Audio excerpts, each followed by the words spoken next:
Welcome back to Season 3 of the podcast. I'm your host, Amanda Blackwood.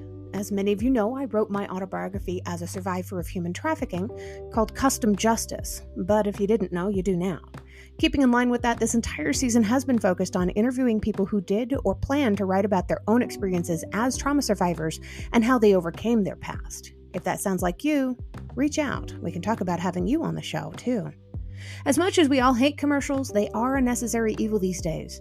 This is what keeps the show on the air. You can also show support by purchasing one of my mini books or donating through PayPal. You can find the links to either option in the podcast description. As always, a portion of the proceeds do go to local organizations that help fight human trafficking.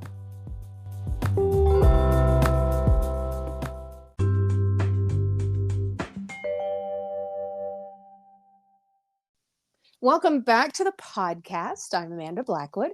I have an incredible story for you guys today. My guest, Roseanne Forte, has quite the transformative story.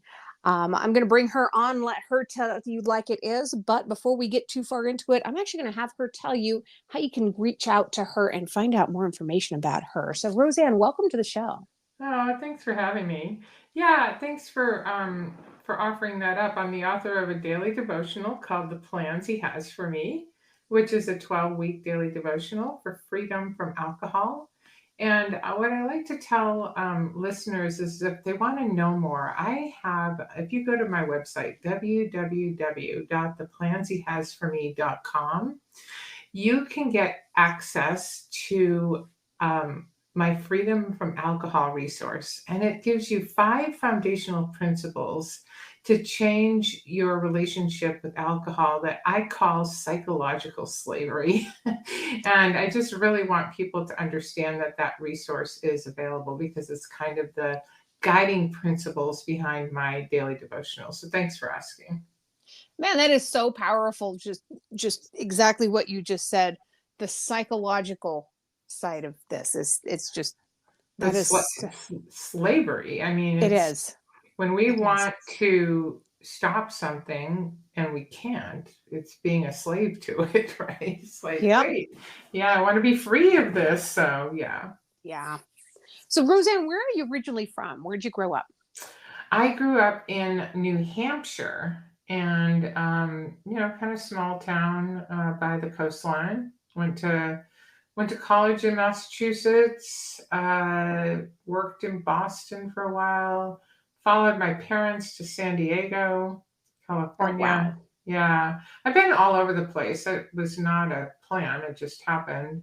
But that's where I met my husband, I raised my kids, and then I retired to Arizona, where my 29-year marriage fell apart.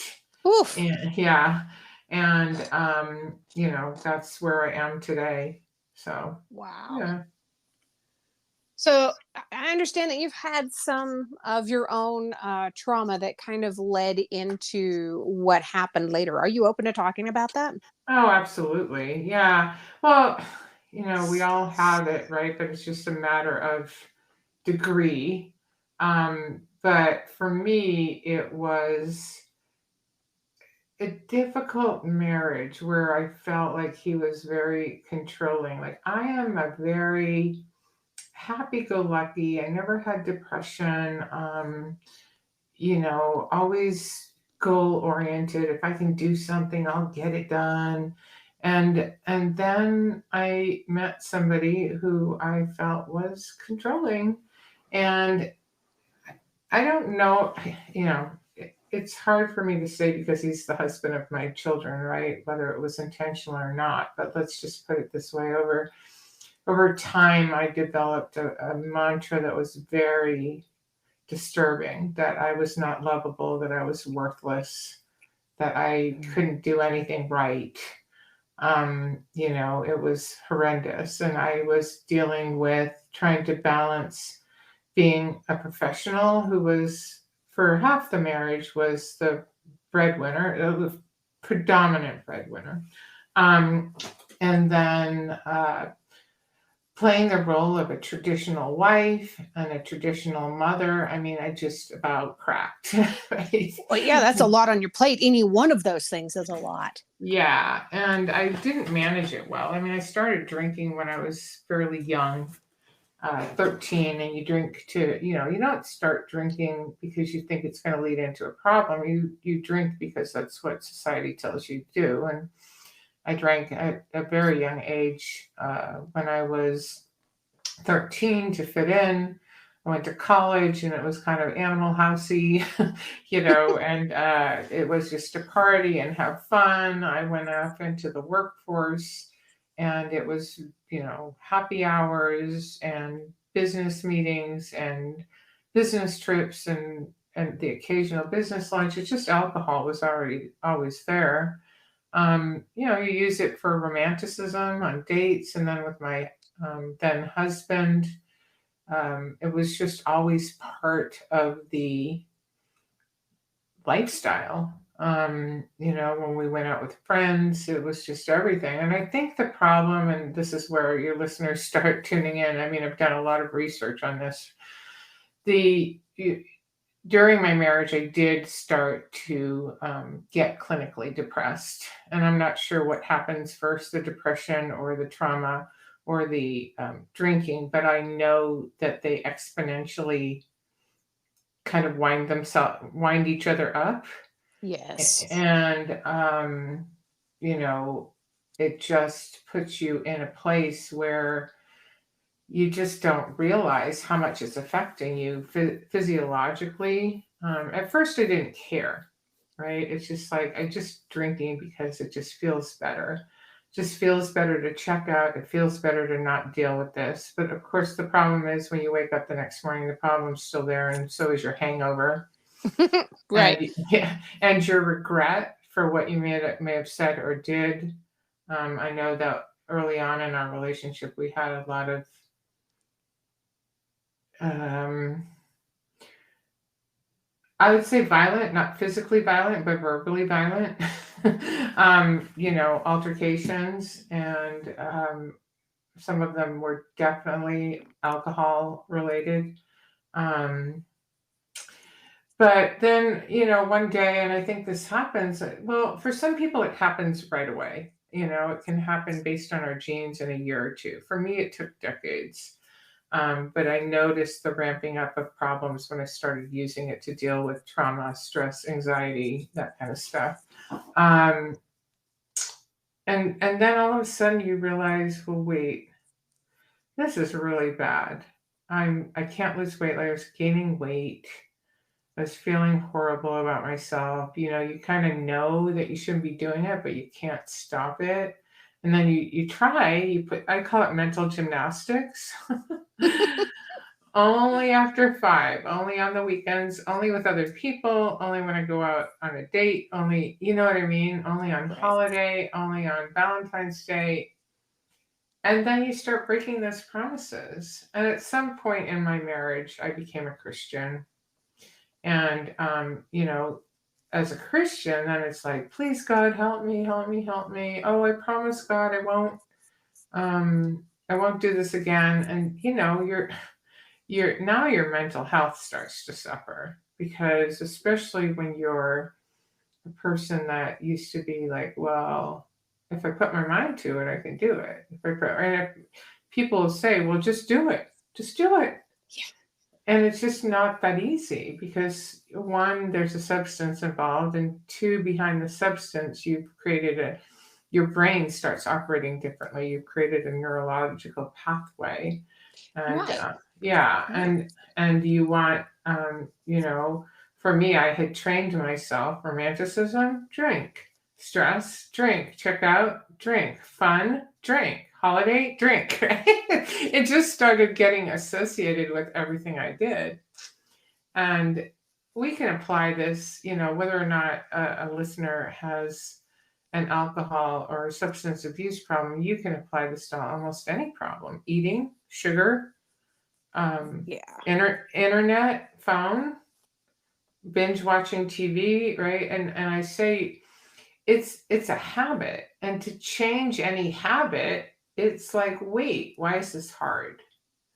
And, it's hard because our minds were designed to be energy efficient mechanisms. And when you practice things, you don't have to learn them over and over again. It becomes automatic. So the best example I can think about this is getting to and from work. And you will drive to work without having any thought of how you did that. It's because your subconscious mind is driving the car. It's Right. looking both ways. It's taking a left turn, it's taking a right turn. And that's kind of what happens in all of our habits, whether they're good habits or bad habits. The 90% of our subconscious mind is just a tape recorder of things we practice.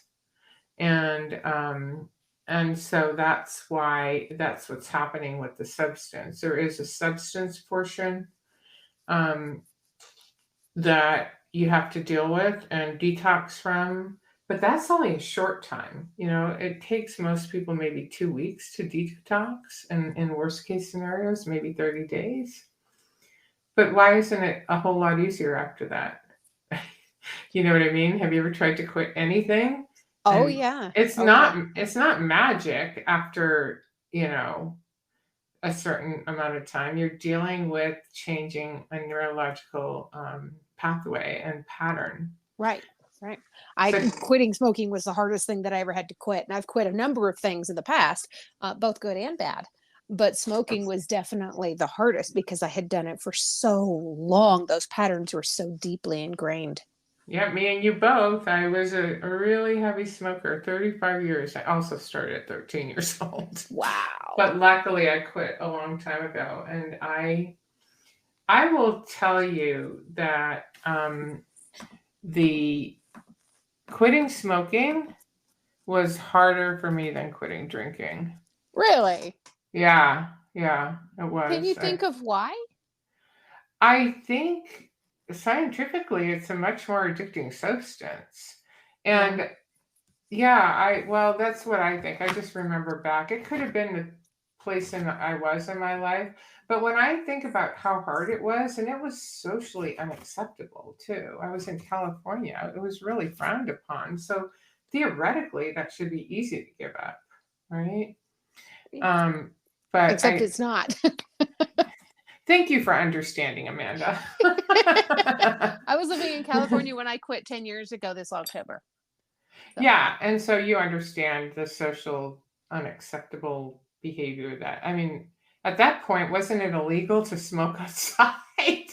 it was illegal to smoke within, I don't remember if it was 15 or 20 feet of an entrance. Whether that was a home or a business was irrelevant. And it was in all of Los Angeles County. I was living there at the time. It was insane.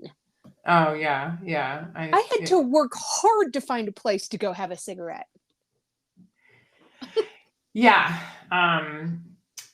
Yeah, and it just became so inconvenient. But one of the things I want to stop and just share at this point, because I know both of us can share this. Now you look back when we first quit our cigarette habit, our mind thought it was impossible. How do we live without it? Oh, I've It's got stories. yeah, and I just first want to start. And when we look in the view mirror, we go, how did we even believe that? And that's what I want to give hope to people, that even though they may be in a situation where a substance is controlling their lives, please understand that your brain is lying to you in such a big way. Right. And if you can have a vision for yourself that's different from the one that you have now, and just give it a shot, like give it a shot and believe it's possible, then you can look back too and understand, like, what, how did I believe that I couldn't get out go on vacation without that? How did I believe I could be romantic without that? How it's Yeah. I'm really stunned. I do feel like my mind is completely renewed, which is what that's what I'm a proponent of, is that since the 1960s, science has developed this concept of neuroplasticity. And it means that we can move around our neurological pathways. It takes time. You need to practice it. Anytime you want to change a habit, it takes between, um, they say 66 and 200 days, depending on how deeply ingrained it is. But yeah. Wow. I remember when I was first trying to quit smoking, I had tickets to go see Angela Lansbury on stage at the Amundsen Theater in Los Angeles. And I had already determined that I was going to quit smoking. And I took some Nicorette gum with me. And I was so completely enthralled with Angela Lansbury in her, was it 90s, dancing around on this stage. And it just, I was so excited to be there that I was chewing this Nicorette gum like it was going out of style. Next thing I knew, I started having the shakes and I got very, very sick from it. And I think that was a huge deterrent for me to finally quit smoking, was that I made myself violently sick Wow. trying to quit. But sometimes it takes that to really kind of sink it into our brains, you know? Yeah, that is the unfortunate thing, but that's also why I want to, kind of talk to people about this. Yeah. So many times we wait for an event that is kind of horrendous. Um, a diagnosis from a doctor, the destruction of a relationship, Yeah. a car accident, a DUI. And I'm just like, look, let's just talk about it and be real, because we don't want to wait for that if we know the substance is controlling us and we're not controlling the substance. Because eventually that is what happens. You hit the brick wall and you go, well, now I have to. But I'm just like, want to encourage people, like, no, just give it a try. This is just Right. 12 weeks, Yeah, give you it a don't have try. to wait till you get that big sign. You can do it Well, today. and you don't have to do it forever. I'm big, and this should be really resonate with your listeners. I just, being a victim is not fun. It's just not fun. I was in such an abyss. I was diagnosed with major depressive disorder. And if it wasn't for my faith, I'm absolutely 110% sure I would not be here today. I would have taken my life. Wow. I used to pray to God, like, please, and like I wanted to get hit by the proverbial bus. I didn't want to do anything, but I was like, okay, God, I'm ready. Take me home.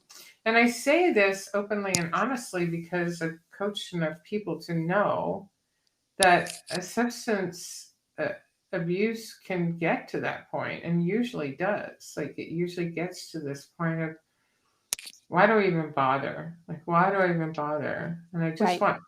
I want people to know that that's the substance and not you, and that you need to give it a try for a short amount of time before. But anyway, this is, like I said, want to empower people. I want to solve for cognitive dissonance. So you use that term a lot in your world, like believing two competing things about the same subject matter.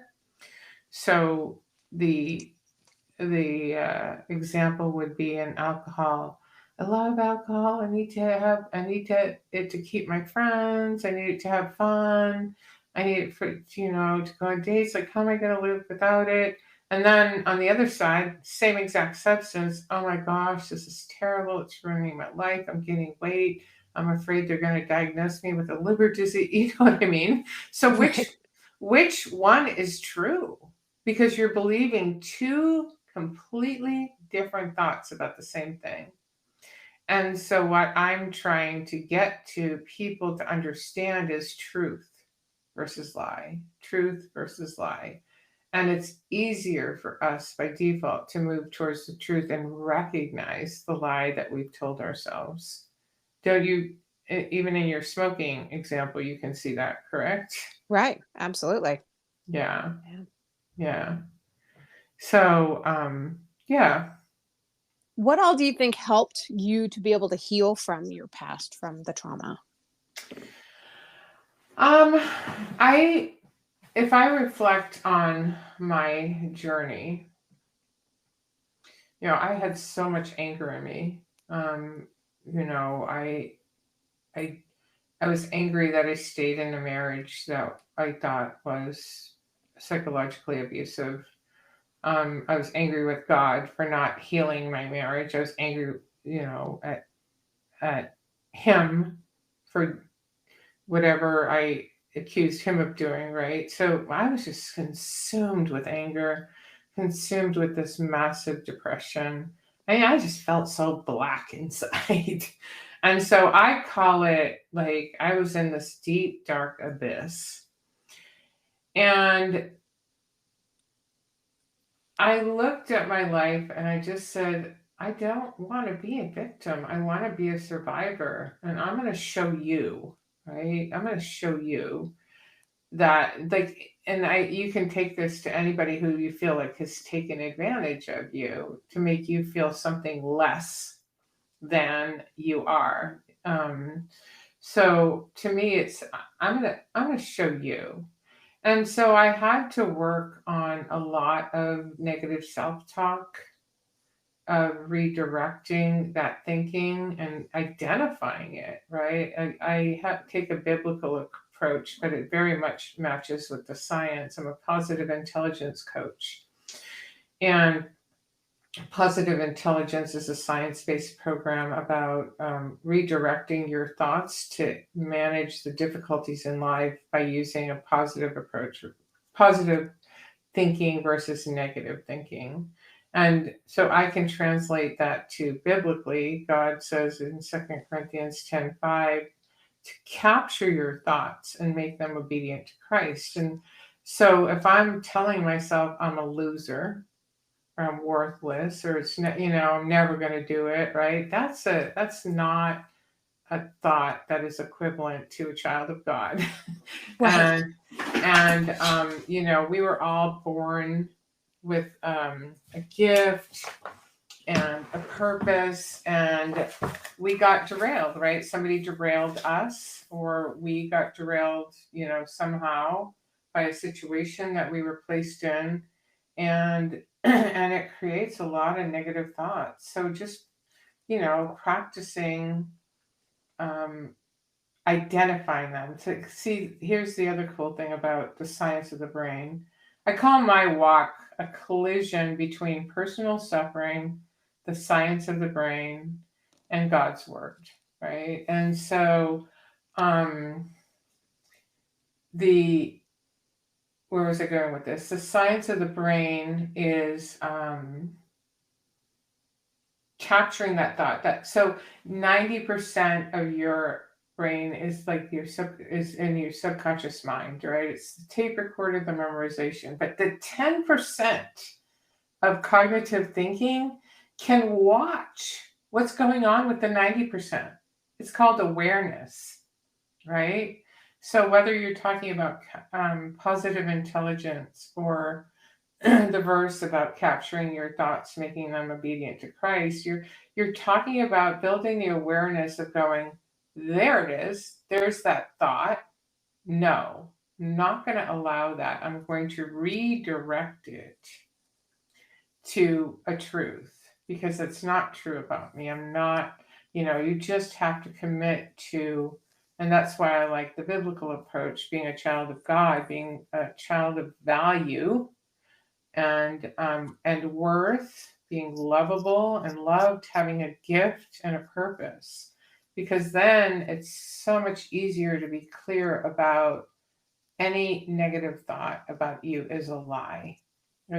Does that mean there isn't things that we need to correct about ourselves? Yeah, that's just awareness, and that's everybody. I used Right. to spend, I don't know if you did this, but I used to spend so much time going, why is it okay for that person to be messed up?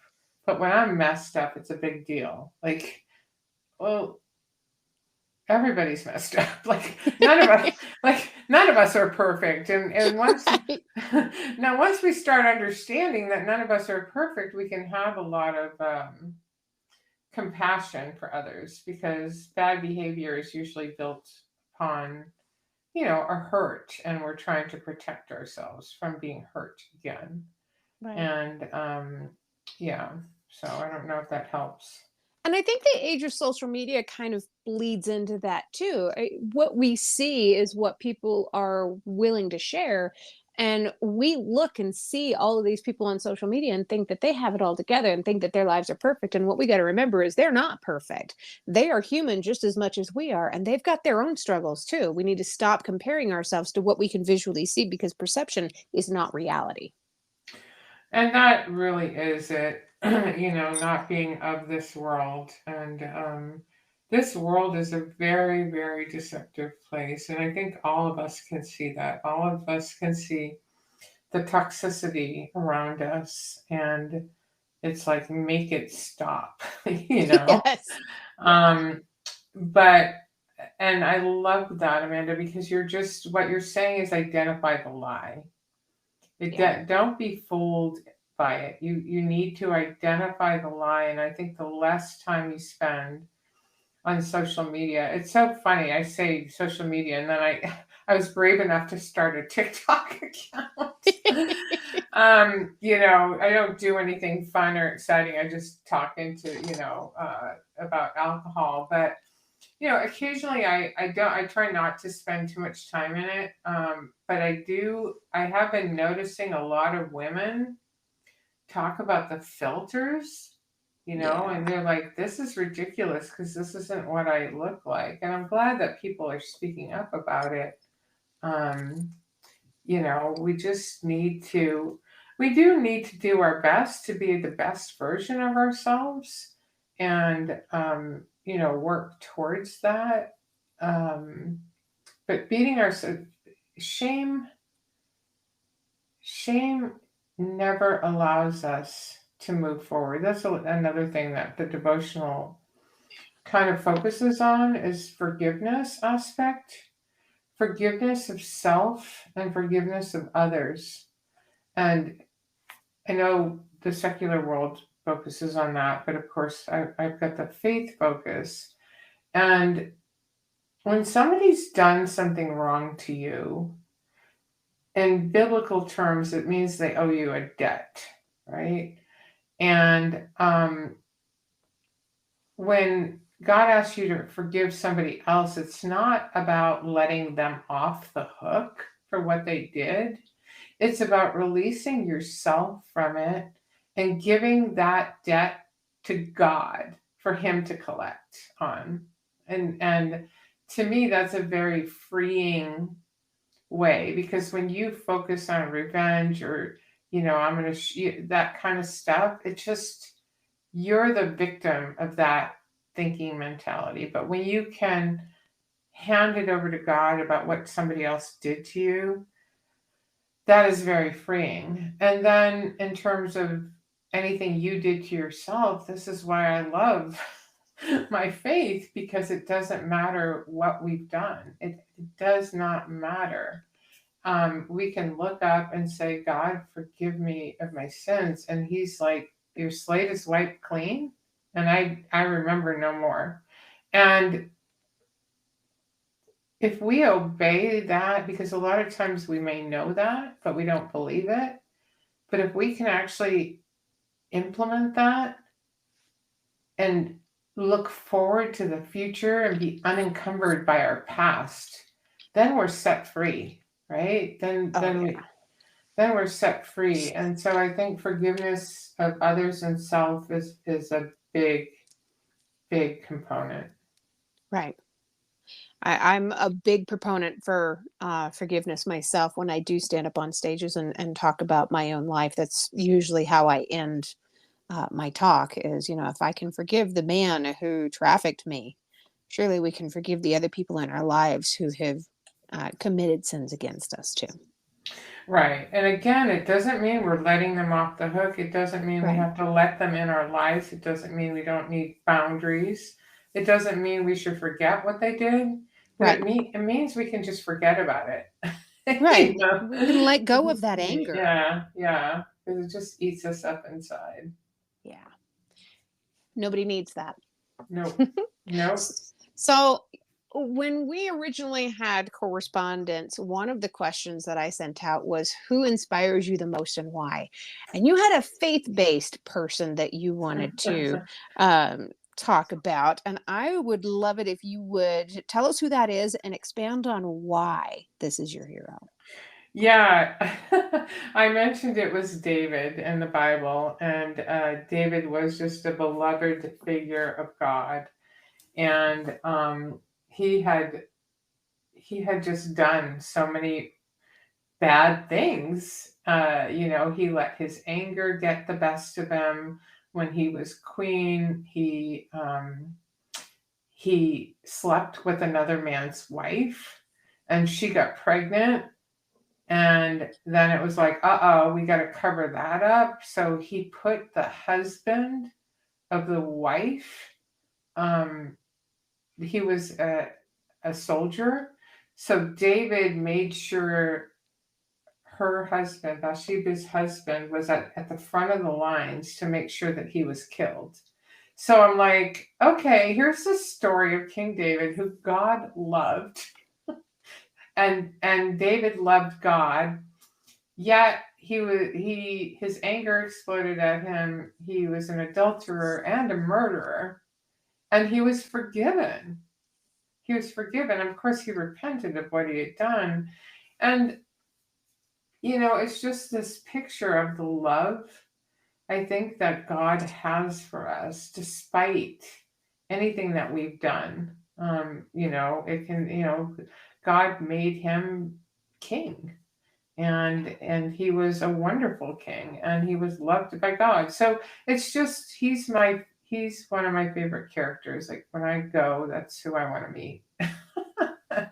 And just because of his imperfection, because I like many people, are full of the self-talk, the horrible, horrible self-talk that can come of, or the anger that can come from being taken advantage of. So yeah. Yeah. And if God can take David back after all the things that David did and still love him and have a place for him and have a purpose for him, surely he can do that for the rest of us too. Absolutely. 110%. Yeah, for sure. For sure. So you Yeah. have your book handy, I hear. I do. Awesome. Would you be willing to share some with our audience? Yeah, I'm going to share just day one so that you can get an idea of the gentle approach. And if you don't mind, I'm going to explain something in advance. Like Sure. this is a 12-week walk with God. And it's his kind of instruction book on how to get rid of this, how to stay the course and create transformation and a renewal of your mind. And for me, with the substance abuse, I used to think like AA was the only option. And I didn't like it because when we're full of horrendous self talk, um, the last thing we want is another label, alcoholic, right? Right. And we had to live with that label for the rest of our lives. I was a heavy smoker, and I wasn't a smokeraholic or a cigaretteaholic, or I didn't have to recover from it. I chose to be I chose to be not smoke because it was killing me. And so this particular devotional is very gentle, very loving, very hopeful, because I know how people feel when they're at the depths of despair and they're drinking to avoid the pain that they've suffered. So, with that in mind, I'll read the day one, right? And it starts with a scripture, and it's First Timothy 4:15. And it says, practice these things, immerse yourself in them so that all may see your progress. And so that scripture is, a recognition that, look, in order to change something, we need to practice it. So then I have a mindful minute. This is like every day has one of these, a scripture, a mindful minute, a prayer. So the mindful minute says, this is a journey. This journey is a journey of practice and rewiring the beautiful mind that God created for each of us, or renewing it, as Paul writes in Romans 12.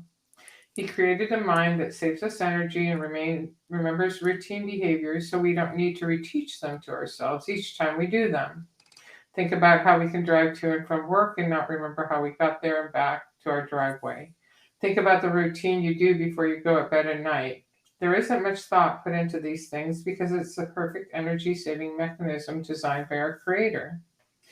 When we allow sinful practices to enter our daily routines, those perfect energy saving pathways are also engaged.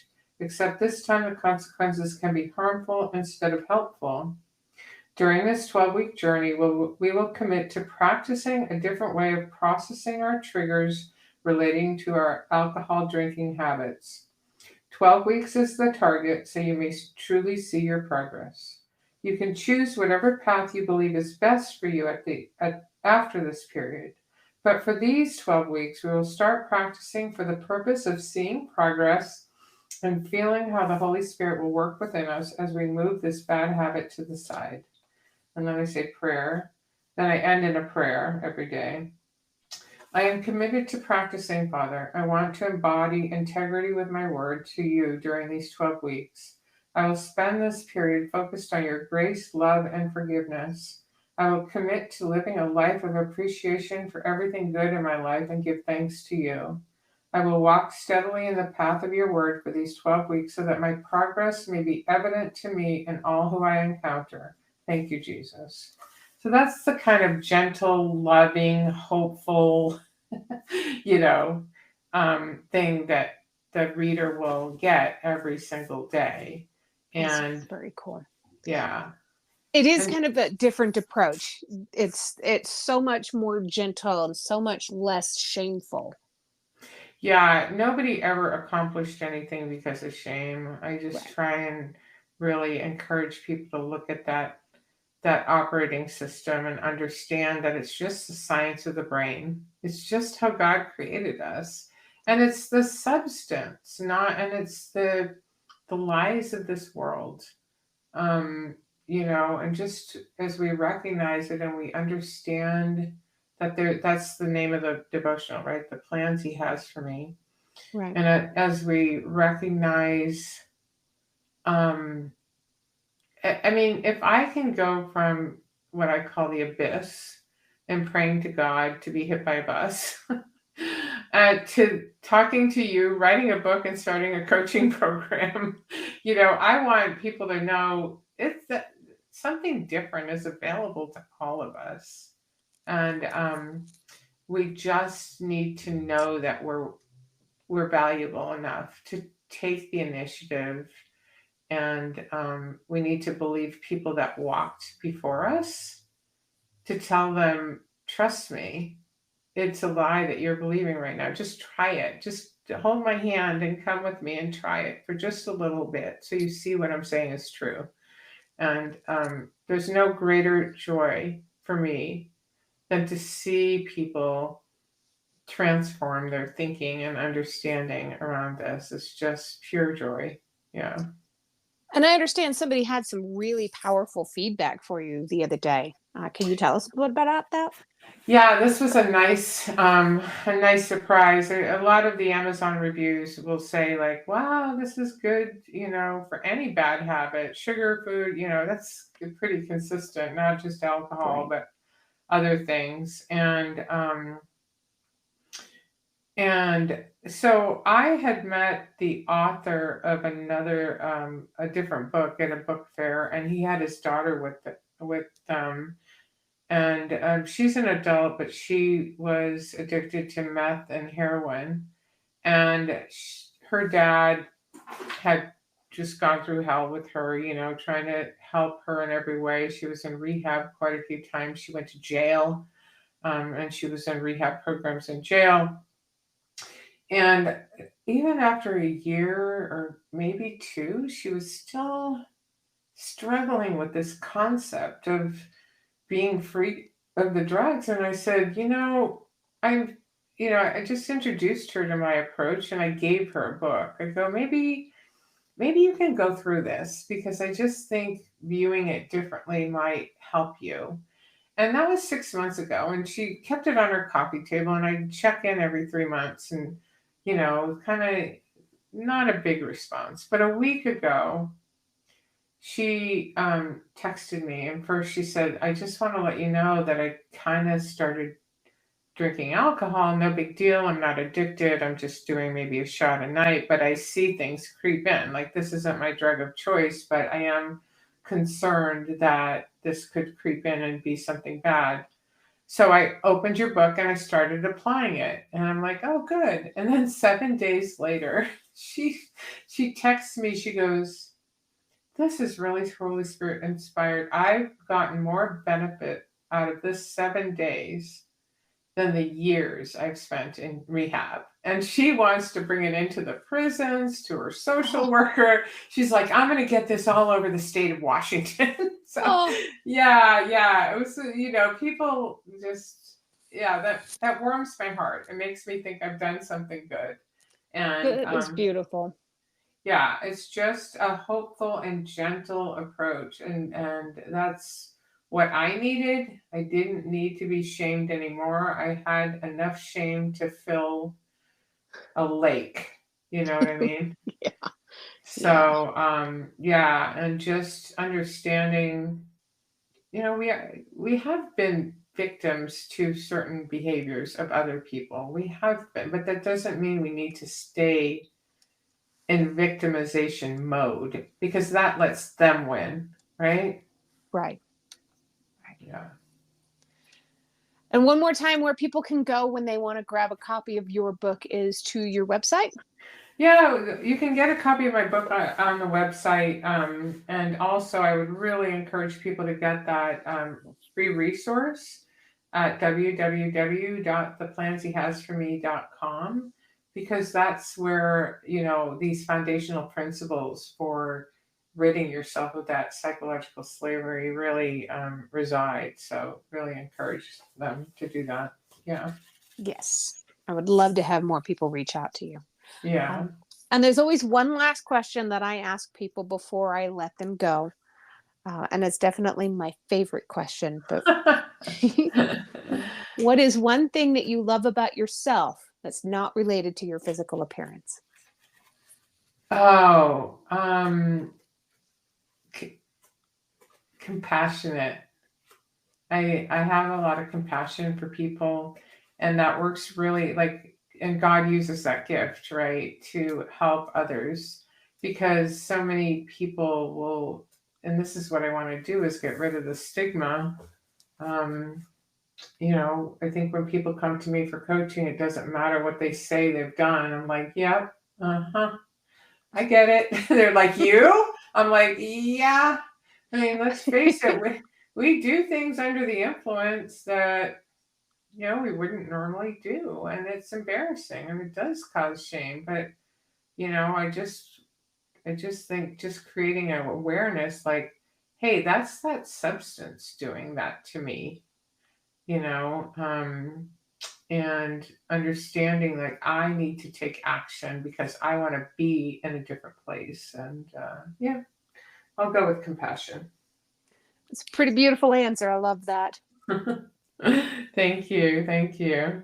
And Roseanne, I have very much enjoyed our chat today and talking about your journey. You are amazing. I hope you recognize that. Oh, thank you. And I really appreciate you. Thank you so much for today. Oh, thanks for having me, Amanda. It's been really my pleasure as well. Yeah. And good luck to you in your other speaking engagements. I know you got some big stuff coming up.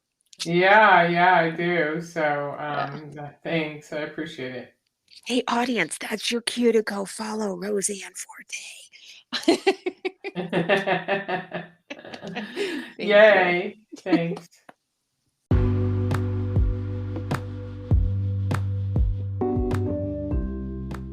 Welcome back to Season 3 of the podcast. I'm your host, Amanda Blackwood. As many of you know, I wrote my autobiography as a survivor of human trafficking called Custom Justice, but if you didn't know, you do now. Keeping in line with that, this entire season has been focused on interviewing people who did or plan to write about their own experiences as trauma survivors and how they overcame their past. If that sounds like you, reach out. We can talk about having you on the show, too. As much as we all hate commercials, they are a necessary evil these days. This is what keeps the show on the air. You can also show support by purchasing one of my mini books or donating through PayPal. You can find the links to either option in the podcast description. As always, a portion of the proceeds do go to local organizations that help fight human trafficking.